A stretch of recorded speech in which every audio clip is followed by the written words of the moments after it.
시청자 여러분 안녕하십니까? 좋은 아침입니다. 주말 잘들 보내셨을까요? 주말 동안 뉴스를 계속 팔로우하신 분들이라면 많이 놀라지 않았을까 생각이 되는데 지난주 미국 증시, 특히 반도체 쪽에서만 2천조 원이 증발하면서 필라델피아 반도체 지수도 거의 6년 만에 최악의 하루를 보냈다고 하죠. 상황이 이렇다 보니 시장에서도 블랙 먼데이를 둘러싼 공포가 또 빠르게 확산 중인데요. 현재 금리 인하 대신 금리 인상 카드가 테이블 위로 오르면서 고금리 장기화를 둘러싼 경고음도 같이 덩달아 커지는 중이라고 하죠. 물론 주말 동안 비트코인이 저점을 찍고 반등하는 데 성공하긴 했지만 블랙 먼데이를 둘러싼 이 불안감, 공포를 완전히 지워내진 못한 상태인데요. 따라서 오늘은 평소보다 투자 전략을 조금 더 신중하게 가져가는 게 좋아 보일 듯합니다. 자료 가운데 지난주 미국 증시는 비농업 고용 보고서를 소화하면서 일제히 하락했습니다. 생각보다 더 견조한 고용 시장이 증시 폭락의 트리거로 작동을 했는데요. 다우지수는 600포인트 넘게 빠지긴 했지만 그래도 상대적으로 3대 지수 가운데서는 낙폭이 적었고요. 나스닥 지수는 4% 넘게 빠지면서 현재 시장의 공포감을 더욱더 키우는 중입니다. 그리고 주요 종목 가운데선 브로드컴을 또 빼놓을 수가 없겠죠. 실적 발표 이후에 지금 이틀 연속 급락하면서 거의 20% 빠진 상태고요. 그리고 경기 방어주, 헬스케어와 유틸리티 쪽은 그나마 성장하면서 조금 좋은 모습을 보여주기도 했습니다. 자, 이런 가운데 이번 주에는 CPI와 PPI 그리고 스페이스X의 상장 이벤트까지 예정돼 있죠. 증시가 일시적인 조정에 그칠지 아니면 추세 전환의 분기점에 와 있는 건지 잘 살펴보는 게 좋아 보일 듯합니다. 자, 이렇게 지난주 미국 증시의 마감 상황부터 확인해 봤고요. 더 자세한 채권과 외환 시장 소식들은 최세영 아나운서와 바로 만나보시죠. 네, 먼저 채권 시장입니다. 금요일 국채 금리는 일제히 상승했는데요. 예상보다 양호한 5월 고용 보고서가 발표된 영향입니다. 미 노동부 통계에 따르면 지난달 신규 고용자 수는 전월 대비 17만 2천 명 증가하면서 전문가들의 예상치를 2배 이상 웃돌았습니다. 이로써 금리 인하 가능성에는 찬물을 끼얹은 셈인데요. CME 패드워치에 따르면 올해 말까지 금리를 인상할 가능성은 70%로 치솟았습니다. 한편 이번 주 채권 시장은 미국의 지난달 소비자 물가지수에 주목할 예정입니다. 전 품목지수의 상승률이 3년 만에 처음으로 4%대에 들어설 것으로 보이면서 시장에서는 앞으로 인상 베팅이 얼마나 더 강해질지 주목하고 있습니다. 이에 마감 상황 보면 2년 물금리 4.15%, 10년 물금리 4.53%, 30년 물금리 5%로 마감했습니다. 다음으로 달러는 금리 상승과 맞물리면서 강세 압력을 받았는데요. 달러 인덱스 보시면 100.07포인트로 다시 100선을 넘어섰습니다. 한편 엔달러 환율은 장중 160엔 선을 다시 넘기도 했습니다. 일본 당국이 급격한 환율 변동에 적극적으로 대응할 것이라고 말했지만 여전히 엔화 약세 흐름은 이어지고 있습니다. 미국의 고용 서프라이즈의 원달러 환율도 야간장에서 한때 1,561원을 넘기도 했는데요. 이는 금융위기 이후 17년 만에 최고 수준이었습니다. 다행히 오름폭 조금 줄여나가면서 역외 시장에서는 1,559원에 거래됐습니다. 다음으로 유가는 금요일 미국과 이란의 갈등 재발 가능성이 낮아진다는 전망에 힘입어서 하락했는데 WTI 보시면 2% 넘게 빠지면서 배럴당 90달러까지 내려앉은 모습입니다. 다만 주말 사이 양측의 군사적 충돌이 계속해서 이어졌죠. 또 간밤 이란이 이스라엘을 향해 첫 미사일을 발사했다라는 보도가 나왔는데요. 따라서 이번 주 불안정한 휴전 상태가 지속되며 유가도 변동성이 커질 수 있다는 전망이 나옵니다. 한편 오펙 플러스는 4개월 연속 증산 목표에 합의했는데 앞으로 실제 공급 확대 효과가 과연 효과적일지 분석이 나오고 있습니다. 다음으로 금은 하락했습니다. 양호한 고용 보고서로 금리가 높은 수준을 오랫동안 유지할 것이라는 전망이 강해졌기 때문인데요. 금 보시면 온스당 4,365달러에 거래됐습니다. 중국 중앙은행은 지난달 금 보유량을 늘리면서 19개월 연속 금 매입을 나섰습니다. 시장에서는 중국이 달러 자산 의존도를 줄이기 위해 안전자산인 금 비중을 확대하고 있다는 것으로 보고 있습니다. 마지막으로 비트코인은 현재 6만 1,000달러 부근에서 거래 중입니다. 비트코인이 9개월 만에 6만 달러 선을 내주면서 현물 ETF에서도 역대 최장기간 자금 순유출이 이어지고 있는데요. 이로써 기관들의 투자 심리 역시 급격히 위축됐습니다. 전문가들은 향후 6개월 동안 비트코인이 큰 폭의 조정을 받을 수 있을 것이라고 보고 있습니다. 코인데스크에 따르면 아틀라스 캐피털의 번디 CEO는 최악의 경우 비트코인의 최대 하락폭이 70%에 달할 수 있다고 경고했습니다. 지금까지 마감 시황 전해드렸고요. 이어서 미국 특징주에 대한 자세한 이야기 미주알 시간에서 바로 만나보시죠.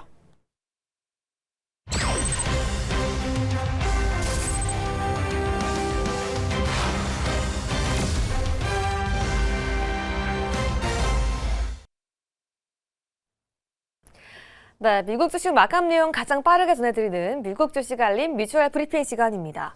네, 주말 사이 미증시는 5월 비농업 부용의 이 신규 고용 부분이 큰 폭으로 증가하자 다시 한번 금리 인상 공포가 시장을 강타했다고 평가하고 있는데요.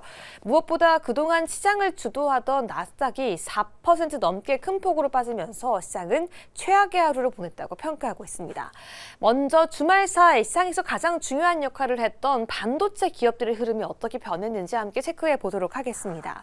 뜨거운 고용지표 여파 속에 국채 금리가 크게 튀어오르자 그동안 증시 랠리를 주도했던 반도체 종목들이 일제히 함께 하락하는 모습 체크해 볼 수 있었는데요. 무엇보다 필라델피아 반도체 지수가 10% 넘게 하락하면서 2020년 팬데믹 이후 가장 큰 낙폭을 보였다고 월가는 평가하고 있습니다. 그럼 주요 종목 이야기로 함께 넘어가 보도록 하겠습니다. 일단 2분기 긍정적인 실적을 제시했지만 목요일 큰 폭의 하락을 보였던 브로드컴부터 함께 체크해 보도록 하겠습니다. 브로드컴 같은 경우에는 지난주 목요일 분명히 실적은 긍정적으로 나왔음에도 불구하고 3분기 가이던스가 부정적으로 발표가 되자 주가 하락을 이끌었는데요.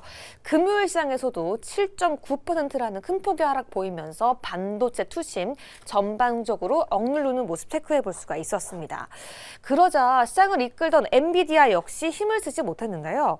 역시 차세대 칩 베라 루빈 플랫폼 양산이라는 긍정적인 모습 보이긴 했지만 엔비디아 역시 시장 전반적인 투심 악화 영향을 피하지 못하고서 큰 폭으로 6% 넘는 하락폭 보이며 마감했습니다. 마이크론 테크놀로지 역시 이틀 연속 하락세를 피하지 못했습니다. 브로드컴발 충격과 함께 더불어서 다가올 스페이스X의 대형 상장 이슈까지 함께 겹치자 자금과 수급이 빠져나갔다고 시장은 평가하고 있는데요. 이틀 연속 하락하면서 금요일 하루에만 13% 넘는 큰 폭의 하락폭 보이기도 했습니다. 이렇게 기술주가 흔들리는 가운데 다음은 실적에 따라 희비가 엇갈린 섹터와 종목들 함께 체크해 봐야 될 것 같은데요. 소비재부터 헬스케어까지 어떠한 실적을 발표했는지 함께 체크해 보도록 하겠습니다. 종목 이야기 먼저 체크해 보시면요. 프리미엄 레깅스부터 스포츠웨어 브랜드죠. 룰루레몬 같은 경우에는 1분기 실적 자체는 긍정적으로 발표했습니다. 하지만 연간 주당 순이익 전망치가 시장 예상치를 하회하는 모습 나타나자 주가는 8% 넘게 큰 폭으로 하락했는데요. 특히나 중국에서는 매출이 올라가는 모습이었지만 북미 시장에서 침체가 확인됐자 시장에서는 전반적으로 투심이 악화되는 모습 체크해 볼 수 있었습니다.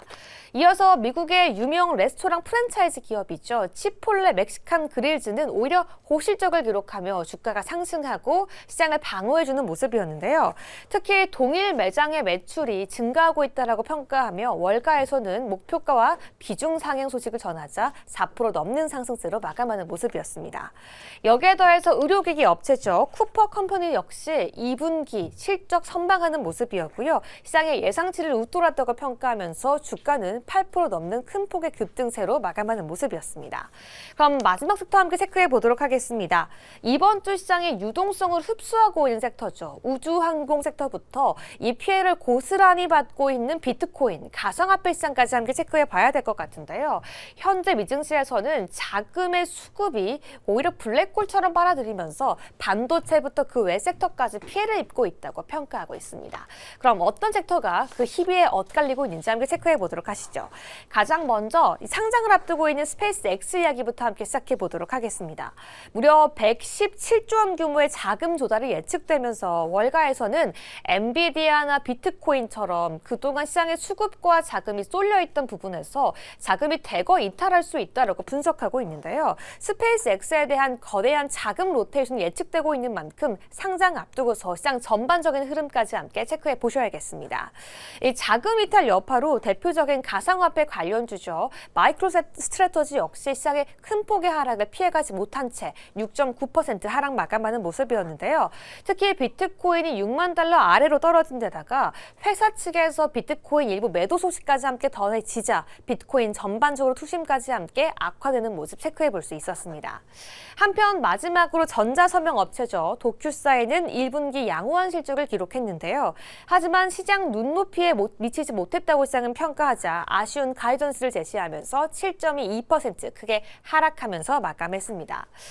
이렇게 탄탄한 고용이 오히려 시장에선 불안감으로 작용했던 모습이 주말 사이 확인됐는데요. 이번 주에는 미국의 CPI보다 PPI 그리고 스페이스 X의 상장이라는 이슈까지 남아있는 만큼 시장의 변동성과 함께 대응해 보셔야겠습니다. 여기까지 미주알 브리핑이었고요. 월가로 움직인 뉴스 통해 시장의 자세한 내용들 함께 알아보시죠.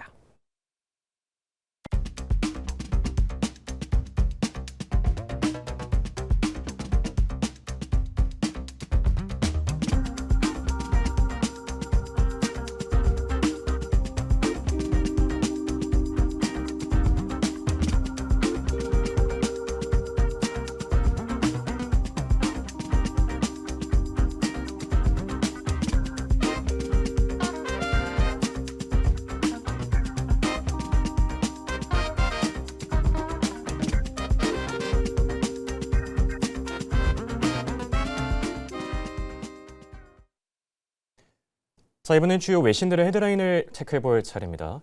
다른 것보다 증시 폭락 사태하는 얘기부터 저희가 먼저 나눠봐야 될 것 같은데요. 단순한 조정으로 보는 게 맞을지 아니면 추세 전환의 분기점에 와 있는 건지 오민지 아나운서, 현재 월가에서는 어떤 분석들을 내놓고 있습니까?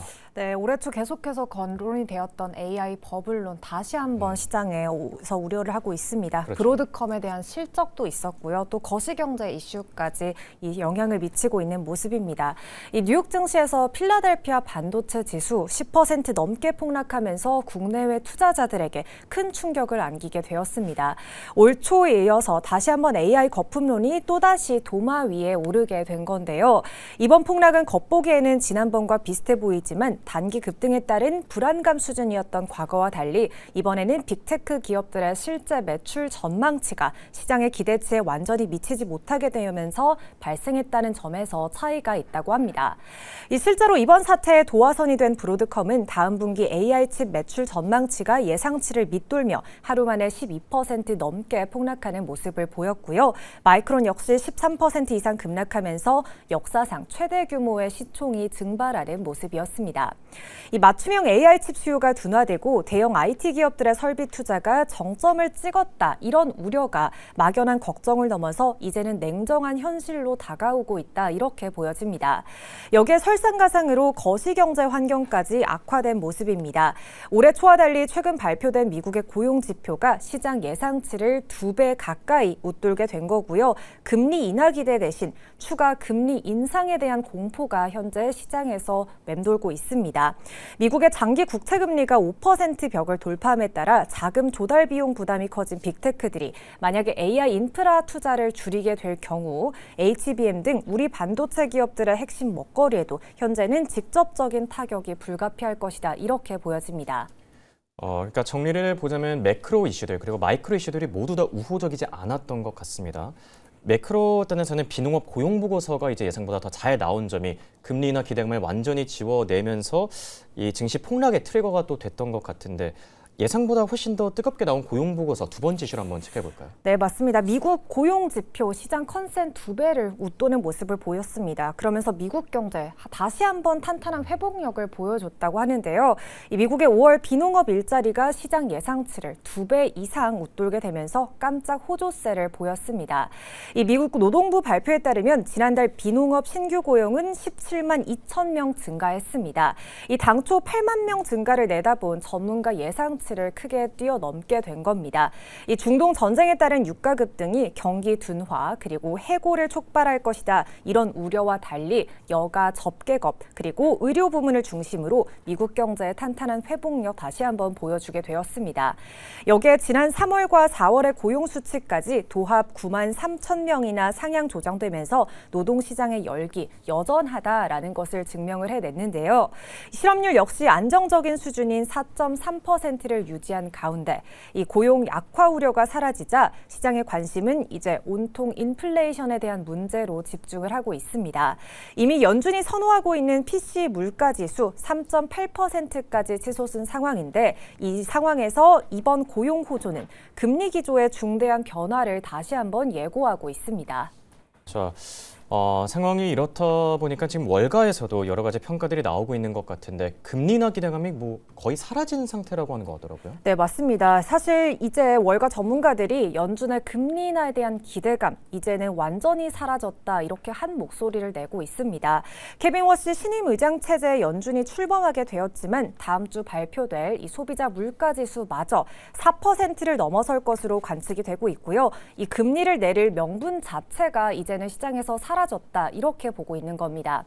이 때문에 금리 선물 시장에서는 연준이 연말까지 금리를 동결할 확률을 대폭 낮췄고요. 오히려 금리 올릴 확률은 70%까지 끌어올리고 있습니다.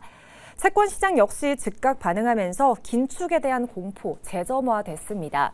통화 정책에 민감한 2년물 미 국채 금리가 급등한 것은 물론이고 10년물 그리고 30년물 장기 국채 금리도 각각 심리적 저항선이라고 불려오고 있는 4.5% 그리고 5%에 대한 벽을 돌파했습니다. 글로벌 투자은행들은 인플레이션 압력이 통제되지 않을 경우 연준이 한층 더 매파적인 행보, 즉 추가 금리 인상 카드까지 만질 수 있다며 자산시장 전반에 걸친 리스크 관리, 현재는 필요한 시점이다 이렇게 분석하고 있습니다. 그동안 고용 지표에 대한 관심이 상당했었는데 이제는 물가 지표로도 이동을 하고 있는 듯합니다. 당장 이번 주에는 CPI와 PPI, 주요 물가 지표들이 공개되죠. 해당 지표들을 통해서 금리 동결이냐, 인상이냐 힌트들을 조금 더 찾아봐야 될 듯하고요. 저희가 너무 무거운 얘기들만 계속한 것 같아서 마지막 이슈는 좀 밝은 이야기로 마무리해 볼까 하는데 젠슨 황 CEO의 한국 투어 중에서 좀 재미있는 이야기들, 흥미로운 이야기는 없었습니까? 네, 맞습니다. 삼소 회동 이후 2차 깐부 회동이 있었는데요. 당시 있었던 이야기 그리고 또 오늘 일정들까지 체크해 보도록 하겠습니다. 엔비디아 젠슨 황 CEO가 지금 엔비디아 주식을 사도 되냐는 타이밍이냐 이런 질문에 예스라고 답을 했습니다. 직접적인 입장을 밝힌 거네요. 네, 맞습니다. 어제 오후였죠. 최태원 SK그룹 회장 그리고 치킨집에서 이른바 2차 깐부 회동을 가지던 도중 나온 돌발 질문이었습니다. 최근 AI 수요 과열 우려 그리고 반도체 주가의 변동성이 커진 상황이지만 이번에 젠슨 황 CEO는 글로벌 투자자들과 그리고 시민들 앞에서 엔비디아의 미래 성장성에 대한 강한 자신감 다시 한번 내비치게 된 겁니다. 이날 회동에서 젠슨 황 CEO는 SK하이닉스의 고대역폭 메모리 HBM을 언급을 했고요. 차세대 AI 반도체 수요에 대한 확신 재차 강조했습니다. 특히 최 회장이 SK하이닉스의 메모리 칩에서 모티브를 얻은 과자 HBM 칩을 시민들에게 나눠주자 황 CEO는 옆에서 더 많은 HBM이 필요하다. I want more HBM이라면서 더 많은 HBM이 필요하다. 이렇게 다시 한번 외치기도 했습니다. 이 프로야구 시구 직후 유니폼 차림으로 참석한 젠슨 황 CEO는 시민들과 사진도 찍었고요. 사인을 해주는 등 사실상 이 팬미팅을 방불케 하는 친근한 소통 행보를 이어갔습니다. 이렇게 편안한 분위기 속에서 생맥주를 곁들인 이번 2차 깐부 회동에서는 광로정 SK하이닉스 사장 등 양사의 AI 핵심 경영진들 대거 동행하는 모습이었습니다. 젠슨 황 CEO는 오늘 오전 SK 서린빌딩을 찾아 최 회장과 추가 논의를 이어간 뒤 구광모 LG그룹 회장 그리고 이혜진 네이버 의장 등 국내 테크 기업 수장들과 연쇄 회동을 가질 예정입니다. 저녁에는 국내 파트너사들을 초청해 리셉션을 열 예정인 만큼 이번 방안을 계기로 한국의 AI 생태계 동맹 한층 더 공고해질 전망입니다. 지금 시장 분위기가 너무 어둡고 무거운 것 같아서 저희가 마지막 이슈는 좀 가벼운 이슈로 준비를 해봤는데 젠슨 황 CEO의 발언들이 시장에 조금 더 활기를 불어 넣어줬으면 좋겠는 마음입니다. 내일 일정도 같이 체크해 볼까 하는데 내일은 애플의 WWDC가 또 개최가 되죠. 해당 이슈에서 어떤 소식들이 나올지 좀 챙겨봐야 되겠고요. 주요 기업 가운데서는 캠벨 수프가 실적을 발표하고 또 시진핑 주석이 북한을 방문하는 점까지 같이 참고하시길 바랍니다. 지금 표로 나가고 있네요. 월요일 일정들 살펴봤고요. 중요한 일정들 몇 개 더 체크해 보면은 수요일에는 CPI 그리고 목요일에는 PPI가 발표됩니다. 해당 지표들을 통해서 앞서 전해드린 것처럼 금리 인하, 금리 동결, 금리 인상에 대한 단서를 찾아봐야 되겠고 끝으로 가장 중요한 빅 이벤트죠. 스페이스X의 나스닥 상장 금요일에 예정돼 있는 점까지 참고하시기 바랍니다. 네, 지금까지 글로벌 이슈 전해드렸습니다.